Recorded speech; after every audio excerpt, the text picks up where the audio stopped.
My dear student, welcome back to inter science. देखो, आप लोग घूमने के लिए जाते हो समर वैकेशन में या दिवाली वैकेशन में। हम घूमने के लिए जाते हैं, लेकिन जो जगह होती है ना, हिल स्टेशन वगैरह, जहाँ हम घूमने के लिए जाते हैं ना, वहाँ क्या होता है कि कुछ पत्थर पे कुछ लोग क्या करते हैं, अपना नाम लिख के रखते हैं। पेड़ों पे भी नाम लिख के रखते हैं, अपना और अपने पार्टनर का। तो जो हम जाते हैं तो ऐसी बातें हमने वहां जाके हमारे नेचर को हम ही क्या करते हैं, खराब कर देते हैं। तो उसी के बारे में आज की वीडियो में हम डिस्कस करने वाले हैं। That is diminishment of ecosystem due to human interference. तो चलो, ये क्या होता है, कैसे होता है, क्यों नहीं करना चाहिए ऐसे, आज की वीडियो में हम इसके बारे में डिस्कस करने वाले हैं। और आज का जो वीडियो है ना, इस चैप्टर का ये लास्ट वीडियो है। ओके, तो चलो स्टार्ट करते हैं। Many human activity have side effect. तो देखो, हमारी जो ह्यूमन एक्टिविटी मतलब सबसे डेंजर जो एनिमल है ना अर्थ पे, वो है ह्यूमन बीइंग। ओके, तो हमारी नीड कभी भी पूरी नहीं होती, हमें और चाहिए होता है। तो इसका साइड इफेक्ट हमारे इकोसिस्टम, हमारे एनवायरनमेंट पे होता है। And functioning of ecosystem and cause their diminishment. और उसी वजह से हमारा एनवायरनमेंट, हमारी इकोसिस्टम क्या होती है, खराब होती है। हमारा बायोस्फीयर का जो फूड चेन है, सभी इम्बैलेंस हो जाता है। जैसे फॉर एग्जांपल, माइनिंग की वजह या excessive cutting of tree change the use of land. मतलब पॉपुलेशन बढ़ रहा है दिन ब दिन, और पॉपुलेशन बढ़ने की वजह से हमारी नीड भी बढ़ रही। जैसे हमें रहने के लिए घर चाहिए, हमें खाने के लिए फूड चाहिए, पहनने के लिए कपड़े चाहिए, जो बेसिक नीड है, ये भी हमारी बढ़ रही। और उसी की वजह से एक्सेसिव कटिंग हो रही प्लांट की, ट्रीज की। और हमारा जो डिफोरेस्टेशन भी क्या हो रहा है, ये बढ़ रहा है। And so the interaction between the biotic and non-biotic factor also affected। और इसी वजह से जो इंटरेक्शन है बायोटिक और अबायोटिक फैक्टर का, ये भी क्या हो रहा है, डिस्टर्ब हो रहा है। Okay, then different human activity have different effect on ecosystem. तो कौन कौन सी ह्यूमन एक्टिविटी होती है? जैसे इंडस्ट्रियलाइजेशन हो रहा है। ओके, उसके बाद है एनर्जी प्रोडक्शन, उसके बाद ट्रांसपोर्टेशन है, एग्रीकल्चर, रिक्रिएशन और डोमेस्टिक एंड पर्सनल एक्टिविटी। इसका इफेक्ट देखो किसके ऊपर हो रहा है, that is water level change हो रहे, एयर पोल्यूट हो रहे, सॉइल और मिनरल्स, प्लांट और एनिमल के ऊपर भी इसका एडवर्स इफेक्ट हो रहा है। किसकी वजह से? ह्यूमन एक्टिविटी की वजह से।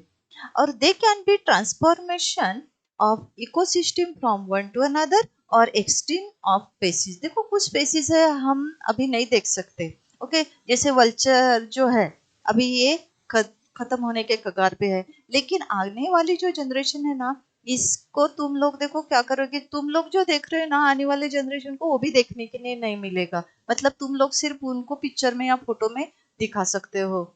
ओके, तो देखो, थिंक अबाउट इट में क्या है, एक सिंपल क्वेश्चन है। That is, today Divya visited a hill and honey bees were hovering on the flower. तो उसने देखा कि कुछ प्लांट के ऊपर, फ्लावरिंग प्लांट के ऊपर हनी बीज होती है। ओके, तो one of this they sting दिविजाज हैंड। उसके हैंड को ना उसने काट लिया। तो देखो, अभी किसी ने हमें हर्ट किया तो हमें गुस्सा आता है ना, तो वैसे उसको भी गुस्सा आ गया। Divija was hurt due to that sting and sinned with anger। उसको गुस्सा आ गया और वो गुस्से में उसने क्या बोल दिया कि देखो, all the honey bees from the whole world must be get destroy। मतलब इसमें कि हनी बीज पूरी डिस्ट्रॉय हो जाए वर्ल्ड में से। लेकिन afterward she thought that will happen if all honey bees are destroyed। मतलब उसके बाद उसने सोचा और उसको लगा कि अगर सच्ची में पूरी हनी बीज अगर डिस्ट्रॉय हो गई तो क्या होगा। तुम लोग भी सोच सकते हो कि अगर दिविजा जैसे आप लोगों को भी कभी हनी बीज ने काटा होगा तो तुम लोगों को भी गुस्सा आया होगा। और अगर ये पूरी एक्सटेंड हो जाए, खत्म हो जाएगा, तो क्या होगा। देखो, बहुत इंपॉर्टेंट है और यूजफुल है हनी बीज। क्यों? Because honey bees pollinate the food crop. Pollination मतलब क्या? जैसे transfer of pollen grain from anther to stigma, this one is pollination, जो हम 10th स्टैंडर्ड में स्टडी करने वाले हैं। लेकिन और पॉलिनेशन की वजह से प्लांटेशन ज्यादा होता है। प्लांटेशन उनका काम करती है हनी बीज। अगर हनी बीज ही नहीं रहेगी तो प्लांटेशन कम होगा। Okay, and we may loss all the plant, और हमारे पास जो प्लांट है जो हनी बी से प्लांटेशन करती है वो पॉलिनेशन से, तो ये भी क्या होंगे, लॉस हो जाएंगे। और वी आर दो हेट्रोट्रॉप्स ना, तो हम हमारे फूड के लिए पूरे प्लांट के ऊपर और एनिमल के ऊपर डिपेंड है, ज्यादा से ज्यादा प्लांट के ऊपर डिपेंड है। और प्लांटेशन ही नहीं होगा तो a world without bee would struggle to sustain the human population. तो हमारा जो पॉपुलेशन है फूड के लिए क्या हो जाएगा, सरवाइव करना पड़ेगा हमें, सरवाइव नहीं कर सकेंगे हम। Okay, we won't get fit, मतलब देखो प्लांट तो डिस्ट्रॉय हो जाएंगे, फूड के लिए हमें दर मतलब डिस्टर्ब हो जाएगा हमारी पूरी इकोसिस्टम। और हमें जो हनी मिलती है ना वो भी नहीं मिलेगी। ओके, एंड अभी एक क्वेश्चन है, what will be your explanation to Divija, फिर दिविजा को आप कैसे समझाओगे, क्या एक्सप्लेन करोगे? तो देखो, अगर हनी बीज नहीं रही, if all the bees went extinct, पूरी खत्म हो जाएगी, तो it will destroy the balance of earth ecosystem, हमारे अर्थ की जो इकोसिस्टम है, अगर प्रोड्यूसर ही चले गए तो इकोसिस्टम क्या हो जाएगी, इम्बैलेंस हो जाएगी, डिस्टर्ब हो जाएगी, and affect the global food supply, और फूड के लिए हमें कुछ दूसरा सोर्स भी ढूंढना पड़ेगा, ये इम्पॉसिबल है। ओके, अब कौन सी ह्यूमन एक्टिविटी है, that is the human activities responsible for the diminishment of ecosystem. The first one is increase the use of resources due to increase the population। अभी देखो दिन ब दिन पॉपुलेशन क्या हो रहा है, इंक्रीज हो रहा है, हमारी बेसिक नीड जो पूरी होती है ना वो नेचर से ही होती है, जैसे फूड है, शेल्टर है, क्लोथ है, these are the basic need, तो ये हमें नेचर से मिलती है ना। That means human are consumer in ecosystem, consumer मतलब विच इट, मतलब जो खाते हैं ना हम है, डिफरेंट एनिमल्स है, दीज आर कंज्यूमर। तो ecosystem can provide the basic need, मतलब जो हमारी बेसिक नीड है ये पूरी कौन करता है, एनवायरमेंट करता है। But due to increase the population, population increase होने की वजह से man snatching the natural resources on large scale, तो ह्यूमन बीइंग क्या करते हैं, जितना चाहिए उतना नहीं, जितना मिल रहा है स्टोर करने, हम ज्यादा से ज्यादा देखो स्टोर करते हैं, तो जितना मिल रहा है उतना लेने की क्या करते हैं, एक टाइप की हवस ह्यूमन बीइंग में होती है कि चलो मिल रहा है ना तो ले लो। Okay, changing the lifestyle demand over more than necessary, देखो दिवाली के दिनों में आप लोग ड्रेस वगैरह लेते हो, तो कहीं कहीं क्या होता है, by one get one free, तो हमें लगता है अरे इतने ही प्राइस में तो दो दो ड्रेस मिल रहे हैं, हम ले लेते हैं। उसके साथ उसका रैपर आता है, उसके साथ पॉलिथीन बैग आती है, उसके साथ उसका बॉक्स आता है, और ये मतलब हम ज्यादा से ज्यादा लेने की हमें आदत पड़ गई है, and that has increase the stress on ecosystem, पूरा हम लाते हैं सिर्फ ड्रेस निकाल लेते हैं, मैंने सिर्फ ड्रेस का एग्जांपल लिया, बाकी भी चीजें, और जो बचा हुआ उसका रैपर है, उसके जो पॉलिथीन बैग्स है, वो क्या कर देते हैं, फेंक देते हैं, और उसकी वजह से हमारे इकोसिस्टम पे क्या होता है, स्ट्रेस आता है उसका, and it generate the vast amount of the waste, मतलब ज्यादा से ज्यादा वेस्ट हम निकालते हैं। दूसरा फैक्टर है दैट इज द अर्बनाइजेशन, देखो अभी किसी को भी विलेज में रहना पसंद नहीं, सभी को लगता है कि हम सिटी में रहेंगे। ओके, तो अर्बनाइजेशन की वजह से भी हमारी इकोसिस्टम डेंजर में आ गई है, एनवायरनमेंट भी।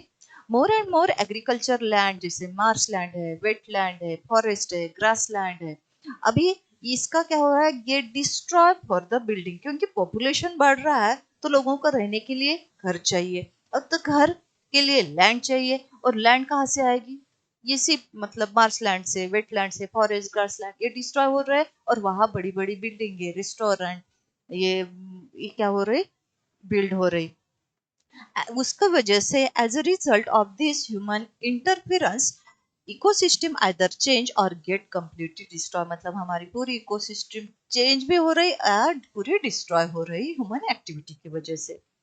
थर्ड फैक्टर है इंडस्ट्रियलाइजेशन एंड ट्रैफिक, अब हमारी नीड बढ़ रही, और इसी वजह से ज्यादा चीजें चाहिए तो इंडस्ट्री भी बढ़ रही, तो इंडस्ट्रियलाइजेशन वजह से भी क्या हो रहा है, हमारे इकोसिस्टम पे असर हो रहा है। कैसे, तो देखो इंडस्ट्री में रॉ मटेरियल चाहिए, और रॉ मटेरियल हमें क्या कहाँ से मिलता है, जैसे वुड वगैरह फॉरेस्ट से मिलेगा, that is the raw material require for industrialisation are obtained by destroying the forest, उसके लिए फॉरेस्ट क्या किया जाता है, डिस्ट्रॉय किया जाता है, and this one is the result in the destruction of forest. मतलब यहाँ क्या हो रहा है, डिफॉरेस्टेशन हो रहा है, और प्लांट ही नहीं बचेंगे तो एक दिन ऐसा आएगा हम भी नहीं बचने वाले हैं। Okay, and to provide the amenities, amenities मतलब facilities for increase the traffic. मतलब देखो अभी इंडस्ट्रियलाइजेशन की वजह से ये तो सिटी में नहीं होते, तो सिटी के बाहर होता है इंडस्ट्रीज या फैक्ट्रीज, तो वहां जाने के जो रोड वगैरह बनाए जाते हैं, ये कहाँ से बनाए जाते हैं, जैसे रेलवे है, रोड्स है, बिल्ड थ्रू द फॉरेस्ट, इसको फॉरेस्ट से ही निकाला जाता है, रोड वगैरह बनाए जाते हैं। तो देखो हम बोलते हैं कि जो वाइल्ड एनिमल है हमारे घर में घुसते, लेकिन ऐसा नहीं, उल्टा है। हमने वाइल्ड एनिमल के जो हैबिटेट है, वो जहाँ रहते हैं उनके घरों में हम घुस रहे हैं, ये हमारी सोच जो है उल्टी है। ओके, देन उसके बाद है टूरिज्म। अब टूरिज्म मतलब क्या, देखो हम जैसे समर वैकेशन आ गया, दिवाली वैकेशन आ गया, तो हम घूमने के लिए जाते हैं। तो हमारी वजह से that is the people visit the different places mainly for nature, nature watches, watch या entertainment and visit the sacred place. मतलब हम देखो मंदिरों में जाते हैं, घूमने के लिए जाते हैं, बीचेस पे जाते हैं, तो ये जब यहाँ हम जाते हैं ना, a lot of amenities are created for this tourist। तो टूरिस्ट के लिए रहने के लिए जगह है, उनके लिए स्विमिंग पूल है, उनके लिए होटल्स है, रिसोर्ट ये बनाए जाते हैं, and this causes the destruction of local ecosystem due to increase the stress. मतलब देखो हम घूमने के लिए जाते हैं, लेकिन घूमने के लिए जब जाते हैं ना, वहां कचरा करके हम हमारे घर पे लौट आते हैं, हम हमारा माइंड फ्रेश करके आते हैं, लेकिन इकोसिस्टम के ऊपर हम क्या करते हैं, स्ट्रेस देके वापिस आ जाते हैं, ये गलत बात है। उसके बाद है लार्ज डैम्स। अब ये जो डैम होते हैं ना, dam cover the vast land, ये छोटी सी जगह पे नहीं बनाए जाते हैं, तो इसकी वजह से फॉरेस्ट और grass land get converted into aquatic ecosystem. मतलब वहां की जो जमीन है, रहने वाले लोगों के जो घर है, वो भी क्या होती है, वाटर के नीचे आ जाती है, एक्वाटिक इकोसिस्टम में वो कन्वर्ट हो जाती है।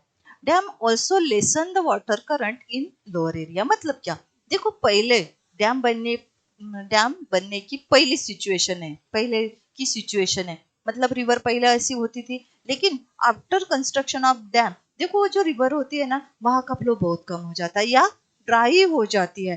तो इसका असर वहां के एक्वाटिक और प्लांट, एक्वाटिक एनिमल्स और एक्वाटिक प्लांट के ऊपर इसका असर होता है डैम का।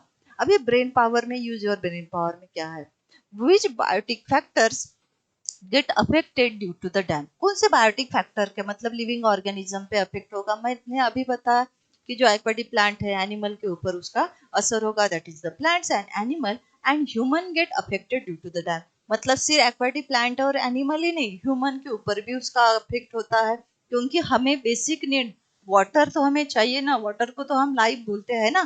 Forest are wipe out, forest अगर डैम के नीचे चला गया तो फॉरेस्ट भी नहीं बचेगा, वाइल्ड लाइफ भी कंप्लीटली डिस्ट्रॉय जाएंगी, क्योंकि वाइल्ड लाइफ फॉरेस्ट में रहती है। And humans loss their houses and agriculture land. कभी कभी क्या होती है, जहाँ लोग रहते हैं उनकी खेती बाड़ी है, वो भी क्या होती है, डैम के अंदर चली जाती है। तो ये पूरा डिस्ट्रक्टिव इफेक्ट इसका होगा। सेकंड क्वेश्चन है, what will be the effect on biotic factor in a running water of river. मतलब ड्यू टू डैम की वजह से क्या होता है, तो एक्वाटिक ऑर्गेनिज्म में directly affected by the water depletion. मतलब वाटर अगर कम हो गया, जो रिवर अच्छी बहती थी डैम बनने के पहले, तो उसका water flow after construction of dam कम हो जाएगा, उसका असर एक्वाटिक ऑर्गेनिज्म के ऊपर होगा, ये डिस्ट्रॉय हो जाएंगे जैसे और उसके ऊपर उनको खाने वाले जो है, तो जैसे वहाँ की जो ट्रीज है ये भी डिस्ट्रॉय हो जाएंगे, उनको खाने वाले एक्वाटिक एनिमल्स को खाने वाले जो बर्ड है उनके ऊपर भी क्या होगा, उसका असर होगा। अभी उसके बाद है मेन, मतलब वार, जिसको हम जंग बोलते हैं, लड़ाई बोलते हैं, इसका भी बैड इफेक्ट हमारी इकोसिस्टम या अर्थ के पूरे एटमॉस्फेयर पे होता है। जैसे तुम लोगों ने हिरोशिमा नागासाकी सुना होगा। ओके, तो डिफरेंसेस एंड कंपटीशन, किस लिए कंपटीशन, किस वजह से वार होती है, तो कंपटीशन किस लिए, जैसे लैंड है, वाटर है, मिनरल रिसोर्सेस है, and some economic and political reason की वजह से वार होती है। और उसी वार मतलब किसी को समझाया नहीं जाता, तो क्या किया जाता है, बम्बार्डिंग भी होती है, heavy bombing and mine explosion are done in the war. और इसका इफेक्ट देखो, these are not only the life treating, इसका असर सिर्फ लाइफ पे ही नहीं होता, बट ऑल्सो चेंज और डिस्ट्रॉय द नेचुरल इकोसिस्टम, हमारी नेचुरल इकोसिस्टम भी क्या हो जाती है, डिस्ट्रॉय हो जाती है। डिफरेंट डिफरेंट पोल्यूशन भी होते हैं। नेचुरल डिजास्टर भी इसका एक एग्जांपल है हमारी इकोसिस्टम डिस्टर्ब करने का, जैसे अर्थक्वेक आ गया, हेवी रेन हो गया, फ्लड आ गया, सुनामी है, उसके बाद स्टॉर्म है। इसके वजह से भी क्या होता है, result in the change and destruction of the ecosystem. मतलब सिर्फ आर्टिफिशियली नहीं, तो नेचुरल डिजास्टर भी हमारे इकोसिस्टम पे क्या करता है, असर करता है। ओके, और उसी वजह से ये सभी हमने देख लिया, तो अब हमें क्या करना चाहिए, natural ecosystem must be protect, और इसको प्रोटेक्ट करने का काम हमारा है, क्योंकि हम ही क्या करते हैं, उसको डिस्ट्रॉय करते हैं। मतलब जब हम पढ़ाई के लिए ये नेचुरल रिसोर्सेज का या बर्ड वॉचिंग के लिए हम जाते हैं ना, तो वहाँ कभी भी हम पहुंचना, हमने हमारी तरफ से कभी भी गलती नहीं होनी चाहिए जिसका असर इकोसिस्टम या एनवायरमेंट पे होगा। ओके, तो हमारा एक रिस्पॉन्सिबिलिटी क्या है, तो प्रोटेक्ट अवर इकोसिस्टम। ओके, किस चीज के लिए, for maintaining the balance in the biosphere. Okay, तो चलो यहाँ हमारा पूरा चैप्टर खत्म हो गया। तो आप लोगों ने अभी तक चैनल को सब्सक्राइब नहीं किया होगा, तो चैनल को सब्सक्राइब करो और वीडियोस को शेयर भी करो और लाइक भी करो। तो चलो मिलते हैं नेक्स्ट वीडियो में।